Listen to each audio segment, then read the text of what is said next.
ఇదిగో సుందరమ్మ, ఈ 2 రూపాయల నుంచి మిగతా 3 రూపాయలు తర్వాత ఇస్తా. దొంగ సచ్చినోడా, ఇది వరకే 2 రూపాయలు బాకీ, మొత్తం 5 రూపాయలు ఇచ్చి కదులు.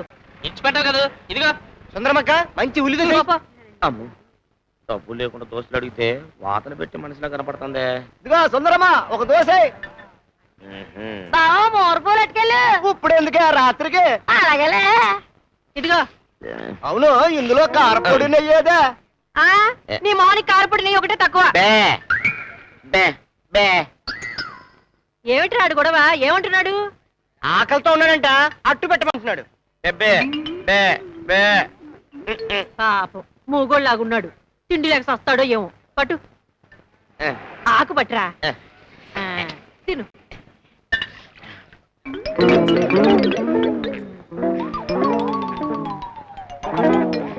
ఒరే మూగడా, ఆకలి తీరిందా? పాపం చెవుడు కూడా ఉన్నట్టుంది. ఒరే ఒరే,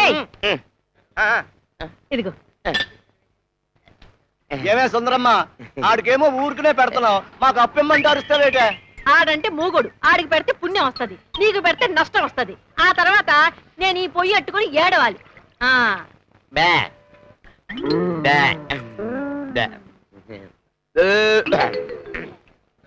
పాపం. అమ్మయ్యా, ఆకలి బాధ అయితే తీరింది. ఎవడన్నొక్క బీడీ ఇచ్చాడనుకో, 2 దమ్ములు లాగితుంటది. అన్నా అన్నా రమేశ్వరండి. ఏంటి?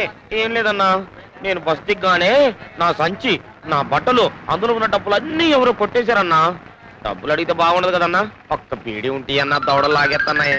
బీడీ అడుగుతాడంటే సిగరెట్ అడిగితే బాగుండదు కదన్నా, అందుకని బీడీ అడుగుతున్నానన్నా. ఇకబో, ఆ అమాయకురాలు నా యాక్టింగ్ నమ్మేసి కొడుకు నిండా దోశలు పెట్టింది. ఈ పిచ్చోడు నా మాటలకు పడిపోయి ఈ బీడీ ఇచ్చాడు. ఈ పద్ధతి బాగున్నట్టుందే.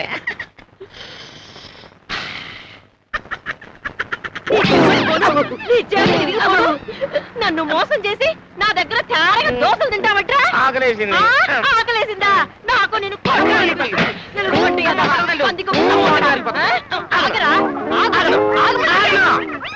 మళ్ళీ కనిపించావంటే నీ కాళ్ళు చేతులు ఇరుకొట్టి పొయ్యిలో పెడతాను. యాదవా దొంగ సచ్చి. తమ్ముడు, పరువు ఎక్కడ పోయినా ఫీల్ అవ్వక్కర్లేదంట, కానీ పెళ్ళాల దగ్గర అత్తమామల దగ్గర పోతే ఫీల్ అవ్వాలంటరా.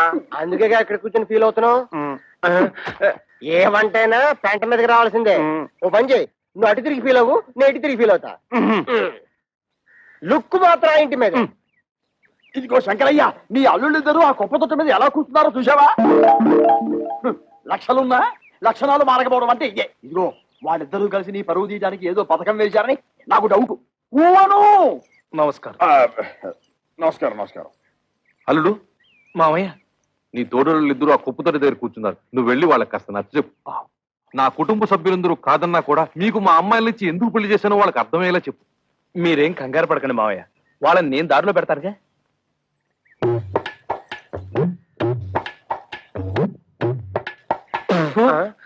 తేడా పాడా లేదన్నా ఉంటే లోపల కూర్చొని మాట్లాడుకోవచ్చు. ముందు ఆ సీట్లు ఖాళీ చేయండి. ఏ మేము ఎగితే నువ్వు కొట్టేదావనా? ఎయిర్ బాక్స్ ఏం కాదు, అదేమన్నా చీఫ్ మినిస్టర్ సీటా? మన మామగారికి అవమానం జరిగితే మనకు అవమానం జరిగినట్టే కదా. ఆహా, చూడు తమ్ముడు అన్నయ్య. తమ్ముడు అన్నయ్య? అదే, వరుసలో తమ్ముడైనా వయసులో అన్నవి, అందుకే తమ్ముడు అన్నవి. రాత్రి నాకు జరిగిన అవమానం నీకు జరుగుంటే చెప్పేదేనా? మన పెళ్ళాలేమన్నా ఏట్లో కప్పలా ఎగురుకుంటూ పోవడానికి బావిలో కప్పలే కదా, ఇంట్లోనే పడి ఉంటారుగా. ఈ రాత్రి కాకపోతే ఇంకో రాత్రి. అట్టా కాంప్రమైజ్ అవ్వడం మా ఇంటా వంట లేదు, మా ఇంట పెంట కూడా లేదు. అంతేలే, ఒకడేమో హోటల్ ఆపరేటర్ కొడుకునని, ఒకడేమో మున్సిపల్ కమిషనర్ కొడుకునని తయారైపోయారు. నాకు నమ్మకం లేదు. చూడండి, మన మామగారికి బాగా ఆస్తుంది, ఎలాగైనా ఆస్తిలో భాగం పట్టేచ్చు కదా అని నేను ప్లాన్ చేస్తున్నాను. మీరింకా ఎలాంటి ఏదో పనులు చేస్తుంటే ఆయన మనకేం పంచుతాడు? నట్టు బోల్టు. సార్, ఇక్కడ ఆటో డ్రైవర్ కృష్ణ ఇల్లు ఎక్కడ సార్? Auto driver కృష్ణవరబ్బా. అదేనండి, మొన్నే పెళ్ళైందని విన్నాను. శంకరయ్య గారు అల్లుడు. ఆయనతో మీకేం పని సార్? అతను తోలే ఆటోకి ఓనర్ నేనే. అంటే వాడికి సొంత ఆటో కూడా లేదన్నమాట? లేదండి, నా దాంట్లో ఒకటి అద్దెకిచ్చాను. పెళ్లి పేరుతో కనబడడం మానేశాడు, అందుకని. ఇదిగో అక్కడ బట్టాలు పడుతుంది ఒక అమ్మాయి, ఆవిడే ఆటో డ్రైవర్ కృష్ణ గారి భార్య. ఆవిడని అడిగితే ఆటోగ్రఫీ అంతా చెప్తుంది. అలాగే మీ దగ్గర ఎంతకాలం నుంచి వాడు ఆటో నడుపుతాడో ఆ విషయం కూడా ఆటో చెప్పాలి. అంటే వెళ్ళరండి. అదే శభాష్.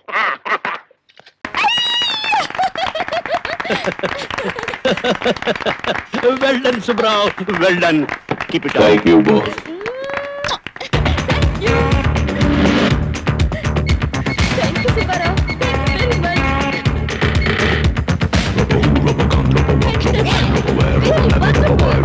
ఐ లవ్ యూ రోజా.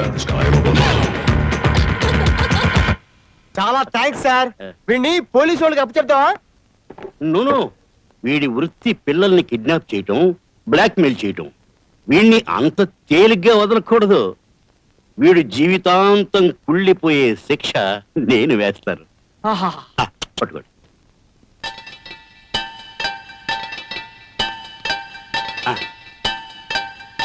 ఇది టీజింగ్ చిప్. ఇక వీడిని రక్షించడం ఎవరి తరము కాదు. పోర్కలో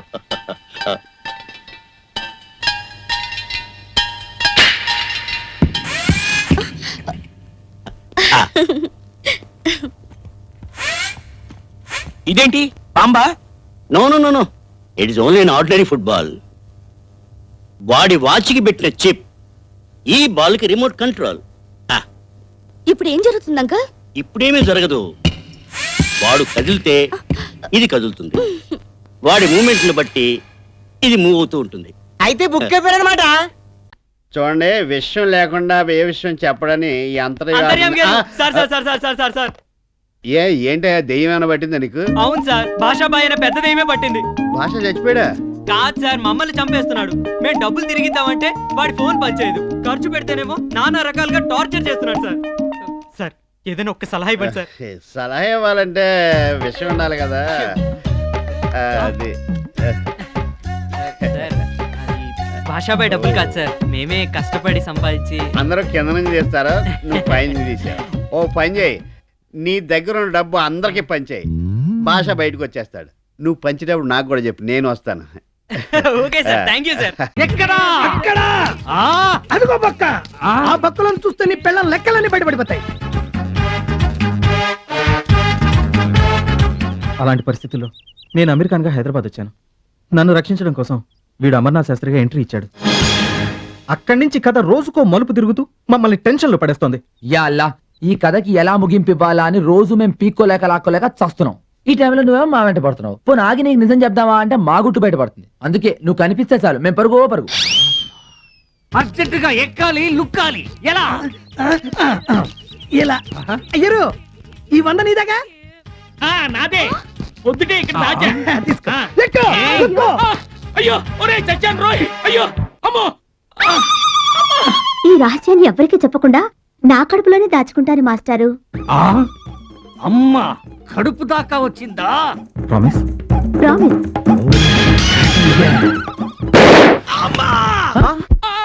నేను చేయలేదు.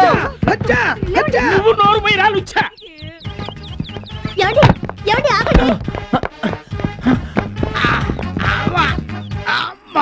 కోకిల, నీకు మిస్ అయిన బుల్లెట్ వీడి తగిలింది. హాస్పిటల్ తీసుకెళ్దాం. సార్ స్లోగా.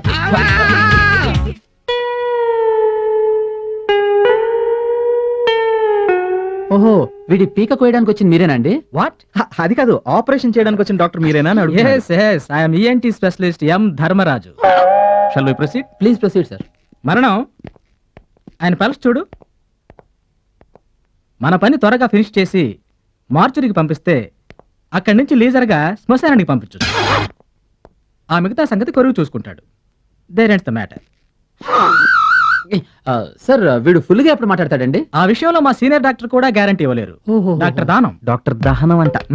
బుల్లెట్ స్వరపేటికి పక్క నుంచి దూసుకుపోవటం వల్ల ఇప్పట్లో శబ్దానికే గానీ డైలాగ్ కి గ్యారంటీ లేదు. అబే, తొందర కంగారు ఏమీ లేదండి. ఇప్పుడు వీడు మాట్లాడకపోతే తెలుగుదేశానికి ఏమీ నష్టం లేదు. ఓ, ఈజ్ హి ఎ పొలిటీషియన్? అవునండి, మావాడు పెద్ద పొలిటీషియన్. అయితే కాంగ్రెస్ పొజిషన్ కూడా కనుక్కొని చెప్పండి. అలాగే బీజేపీ, ఎంఐఎం, అదర్స్ కూడా కనుక్కు చెప్తాను సార్. కోకిలా, విన్నావా?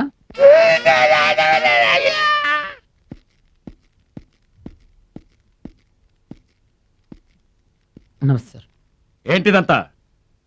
నిన్ను సస్పెండ్ చేశాను, అయినా నా కాంపౌండ్ లోనే ఉండి ఇంత రగడ చేశావు. విషయం పోలీసుల దాకా వెళ్ళింది. నీకు ఆ మిలిటరీకి ఏంటి గొడవ?